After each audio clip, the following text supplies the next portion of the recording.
सितंबर के महीने में मानो हर जगह जंग छिड़े हुए है। थिएटर में एनिमल ने चीर फाड़ करके, संसद में भी डेमोक्रेसी का ऐसी तैसी हो रहा है, और सोशल मीडिया पर संदीप माहेश्वरी और विवेक बिंद्रा एक दूसरे के कपड़े फाड़ रहे हैं। आप देखिए थिएटर और संसद में क्या हो रहा है, उसका प्रभाव आपकी ज़िंदगी में डायरेक्टली पड़ेगा या नहीं पड़ेगा ये नहीं जानता है, लेकिन संदीप माहेश्वरी और विवेक की फाइट से, उसके नतीजे से लाखों युवकों की ज़िंदगी के ऊपर इम्पैक्ट पड़ सकता है। क्योंकि ये जो ड्रामा हो रहा है, तू मैं जो चल रहा है, तू फ्रॉड है, मैं सच बोल रहा हूँ, मैं सही रास्ते पर हूँ, ये केवल एक बंदे की बात नहीं हो रहा है, जो उसको एक्सपोज करने की बात नहीं हो रहा है, ये पूरे सिस्टम की कहानी है। बड़ी बड़ी बातें, बड़ी बड़ी गाड़ियाँ, एक्सप्रेशनल लाइफस्टाइल दिखा के, झूठे सपने दिखा के, बेरोजगार नौजवानों को भटका के, फुसला के, और इसमें उनको सेमिनार तक ले जाया उनकी आर्मी बनाते हैं या उनका काटते हैं, भी बेच रहे हो, उन्हें फंसा दिया जाता है। तो समझाता हूँ कैसे म्यूजिक वगैरह चल रहे होते सेमिनार। लेकिन शुरू करने से पहले मैं ये बता देना चाहता हूँ, आपकी गाड़ी आने से पहले आपकी गाड़ी आ जाए। कोई एक यूट्यूबर की कैंप पे नहीं है, कोई पॉलिटिकल कैंप पे ना घुसे, तो किसी यूट्यूबर की कैंप में तो हम जाने वाले नहीं हैं। हमारा कैंप है देश, हमारा देश बांग्लादेश। इसके ऊपर कोई उंगली उठाएगा तो हम हमेशा बढ़ेंगे। तो संदीप माहेश्वरी वर्सेस विवेक बिंद्रा की लड़ाई के बीच में हमारा देश कैसे आया, ये मैं आपको बताता हूँ। अभी वहाँ दोनों बोल रहे हैं कोई तो गलत काम कर रहे हैं, देश की युवाओं को बुद्धू बना के उनका बड़ा सीख काट रहा है। ये बात मैं किसी यूट्यूबर की बात सुनकर यह नहीं कह रहा हूँ, बल्कि आज का मेरा पूरा ओपिनियन, पूरा एपिसोड एक व्यक्ति की रिसर्च के आधार पर है, जो एजुकेशन की संपर्क बहुत कुछ जानता है। स्कैम कौन कर रहा है, कैसे हो रहा है, उसका खुलासा अभी करता है इस एपिसोड पर। पहले कुछ थोड़ा सा कंटेक्स्ट समझने की कोशिश करता है। ये दो जो मेन किरदार है, दो ये लड़ाई कैसे उत्पन्न हुआ, ये प्रॉब्लम कैसे बाहर आया, 2 मिनट में समझ लेते हैं। संदीप माहेश्वरी एक जाने माने यूट्यूबर है, इंडिया का मोटिवेशनल स्पीकर है। उनका संदीप सर का बहुत दीवाने हैं, इनका दीवाना बहुत ध्यान से सुनता है। और उधर विवेक बिंद्रा इंडिया का नहीं बल्कि है दुनिया का बिगेस्ट यूट्यूबर।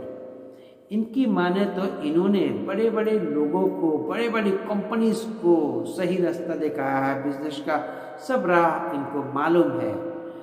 तो अगर देश की नौजवान बच्चे इन्हें 40-50 हज़ार रुपये दे दे, तो विवेक बिंद्रा इनको भी ऐसे मंत्र सुना देते हैं, सजाते हैं, तो लाखों में इनकम करने लग जाते हैं। पैसा ही पैसा। कुछ दिन पहले तक सब ठीक चल रहा था, सब चंगा सीधा चल रहा था, सब मोटिवेशन कर रहे थे, विवेक बिंद्रा लाखपति बना रहे थे अपना बड़ा बिजनेस का कोर्स बेचकर। इनफैक्ट संदीप माहेश्वरी के इंस्पिरेशन कोर्स सेशन पर कुछ लोग विवेक बिंद्रा का लोग पहुंच गया।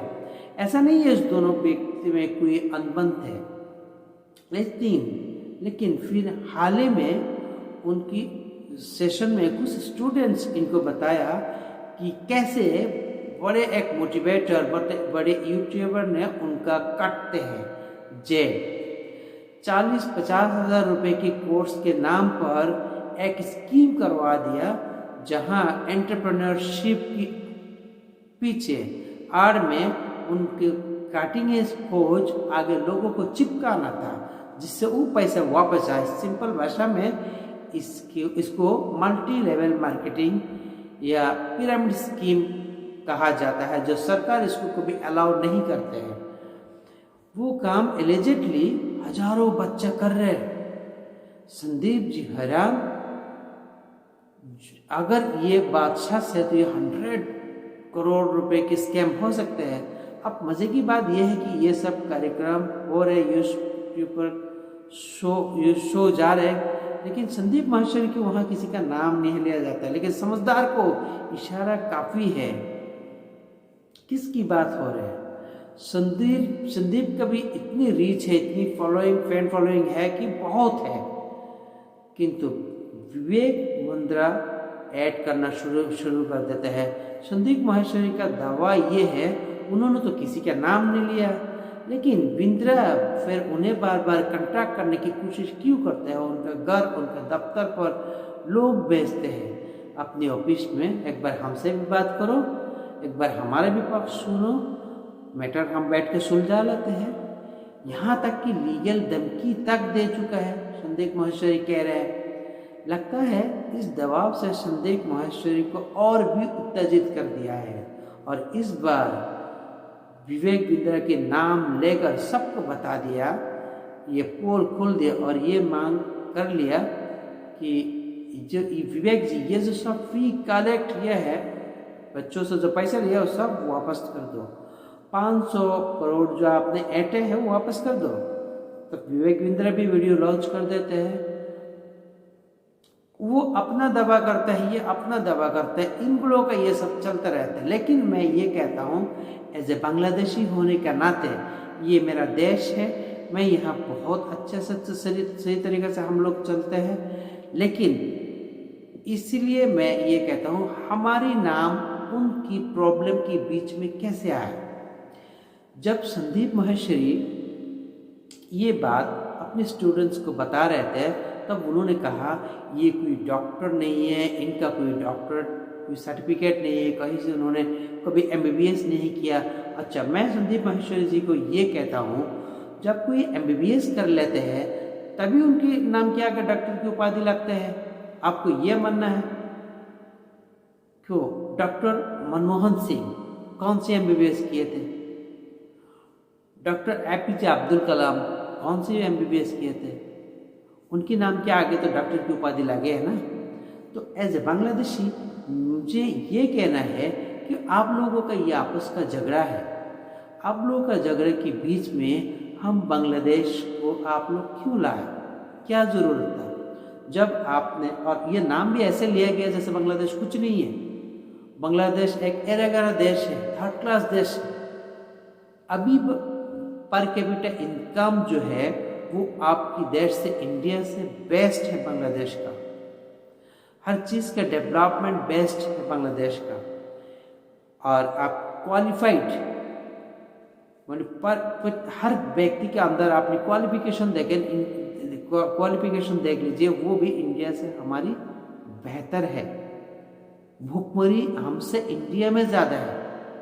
फिर आप लोगों ने कैसे हमारे देश का नाम इस तरीके से लिया, जैसे विवेक बिंद्रा डॉक्टर कहाँ से बन के आया, जैसे आप कोई उनको इंगित कर रहे हैं, आप उनको इशारा कर रहे हैं, हिंट्स दे रहे कि इंडिया की एक पड़ोसी मुल्क है, नेबर कंट्री है, तो किसी ने कहा वो पाकिस्तान है। फिर आपने उनको हिंट्स दे रहे थे कि इंडिया का, पाकिस्तान तो है लेकिन इंडिया का एक और पड़ोसी देश है और एक और नेबर कंट्री है। तो वो नेबर कंट्री में किसी ने बांग्लादेश का नाम ले लिया। तो बांग्लादेश से कोई कोर्स करके अगर इंडिया जाते हैं तो इसका मतलब ये थोड़ी है जो वो कोर्स वैल्यूएबल नहीं है, उसका कोई मान्यता नहीं है। आप ऐसे करके बांग्लादेश का नाम क्यों खराब कर रहे हो? बांग्लादेश का नाम ऐसे करके क्यों ले रहे हो जैसे बांग्लादेश कोई काम का ही नहीं है? हम ये मानते हैं बांग्लादेश लिबरेशन वॉर के टाइम आप लोगों ने, श्रीमती इंदिरा गांधी एक टाइम हम लोग को बहुत हेल्प किया था, वो हम हर बार मानते हैं, हम उसको डिनाई नहीं करते। लेकिन इसका मतलब ये नहीं, वो अपने मतलब से अपनी फ़ायदे के लिए किया होगा, लेकिन इसका मतलब ये नहीं हम हर बार हम लोग को 3rd क्लास सोचे। ये जो आपकी प्रोग्राम के बीच में हमारे देश का नाम इस तरीके से लिया गया कि बांग्लादेश से उन्होंने कोर्स करके आया लेकिन उसका भी कोई वैल्यू नहीं है। क्या बांग्लादेश के पढ़ा नहीं है? यहाँ का लोग एजुकेटेड नहीं हो रहे, यहाँ MBBS पैदा नहीं हो रहे। लाखों डॉक्टर्स हैं हमारे देश में और MBA कोर्स भी। ये सब धंधा जो होते हैं 10 डे MBA, ये कौन करवाता है? ये आपके देश में होते हैं, बड़ा देश है, बड़ा बड़ा स्कैम है, बड़े बड़े स्कैम होते रहते हैं आपके वहाँ। लेकिन हमारे देश में ऐसा नहीं होता। हमारे देश एक सही देश है, सभ्य लोगों का देश है, शरीफ लोगों का देश है हमारे देश। हमारे देश पाकिस्तान से आप हमारे देश को तुलना कभी मत कीजिए। हमारे देश अपने आप में ठीक है, हम अपने आप में खुश हैं, हम बहुत देशभक्त हैं। जब कोई हमारे देश के खिलाफ उंगली उठा के देखते हैं तो हम उसको प्रोटेस्ट करते हैं, चुप नहीं रहते। इसलिए आपकी प्रोग्राम के बीच में हमारे देश का नाम लेना ये हमें कभी अच्छे नहीं लगा। आप और उनको हिंट्स दे रहे थे, हमारे एक नेबर कंट्री है, नेबर कंट्री है, नेबर कंट्री है, बार बार, तो वो लोग बांग्लादेश के नाम ले रहे थे। और कैसे ले रहे थे वो मैं आपको इस वीडियो में दिखा चुका हूँ। अभी और किसने बोला पाकिस्तान से? देखो मैं आपको हिंट देता हूँ, पाकिस्तान ये है, इंडिया का नेबर है, ये इनको यहाँ ऐसे नाम ही लेने इंडिया की का क्या एक नेबर है जरूरत बांग्लादेश, इसके लिए था इन्होंने ये नाम। श्रीलंका। फ्यूचर में कभी भी आपके आपस के झगड़े में हम लोग को मत फंसाइए, हमसे उससे कोई लेना देना। हमारे देश में इतना बड़ा स्कैम नहीं होते, हमारे देश इतना बड़ा नहीं है, हमारे देश छोटा है, लेकिन उसमें हम खुश हैं, उसमें हम ठीक है, हम अपने आप को सही से रख पा रहे हैं। हमारे देश का खिलाफ अगर कोई आदमी बोल जाएगा ये हमको बर्दाश्त नहीं है। जैसे आप अपने खुद के बारे में सोचो, आपके देश के बारे में कोई आदमी बोलेगा ये आपको बर्दाश्त है? क्राइम रेट हमारे देश से आपके देश में सबसे ज़्यादा है, भूखमरी हमारे देश से आपके देश में ज़्यादा है, लेकिन हम लोग कभी ये नहीं बोले, कभी इंडिया से दूसरे देश की तुलना नहीं किया। आप लोग उस टाइम वो नाम ऐसे लिया जैसे बांग्लादेश कोई एरा देश है, ऐसे कभी नहीं करने का। इसलिए आज मुझे ये वीडियो तैयारी करना पड़ रहा है, ये वीडियो बनाना पड़ रहा है आप लोगों के लिए। Thank you for listening this.